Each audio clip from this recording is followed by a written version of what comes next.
14 tetor. Perëndia shëron duke përullur. I pash rrugët e tij, por unë do ta shëroj, do ta udhëheq dhe do t'i jap përsëri ngushëllimet e mia atij dhe të tive që janë të pikolluar. Unë krijoj frytin e buzëve. Paqe, paqe atij që është larg dhe atij që është afër, thot Zoti. Unë do ta shëroj. Isaia 57:18-19. Pavarësisht ashpërsisë që ka sëmundja e rebelimit dhe kokfortësisë së njeriut, Perëndia do të sjellë shërim. Si do të shërojë ai? Isaia 57:15 thot se Perëndia banon me zemërthyerin dhe të përullurin. E megjithatë, njerëzit e Isaia 57:17 nuk janë të përullur. Ata po ndjekin rrugët e tyre me kokfortësi krenare. Pra, si do të jetë shërimi? Shërimi mund të jetë vetëm një gjë. Perëndia do t'i shëroj duke i përullur. Ai do ta kuroj pacientin duke ja thyer krenarin.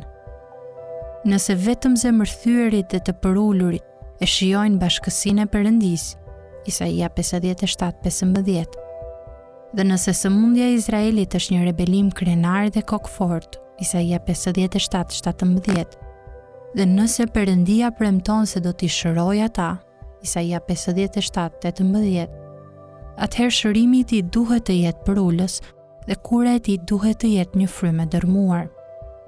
A nuk është kjo mënyra se si Isaia profetizoi atë që Jeremia i quajti beslidhja e re dhe dhurata e një zemre të re? Ai tha: "Ja, do të vinë ditët, thot Zoti, në të cilat do të vendos një beslidhje të re me shtëpinë e Izraelit. Do ta shtije ligjin tim në mendjen e tyre dhe do ta shkruaj mbi zemrën e tyre. Dhe unë do të jem Zoti i tyre dhe ata do të jenë populli im." Jeremia 31:31-33. Isaia dhe Jeremia shohin të dy se po vjen një kohë kur një popull i sëmur, i pabindur dhe zemër ngurtë do të ndryshohet në mënyrë të mbinatyrshme. Ezekieli e thot kështu: "Do t'ju jap një zemër të re dhe do të shtije brenda jush një frymë të re. Do të heq nga mishi juaj zemrën prej guri dhe do t'ju jap zemër prej mishi." Ezekieli 36:26. Prandaj, shërimi për të cilin flet Isaia 57:18 është një transplant i jashtëzakonshëm zemre.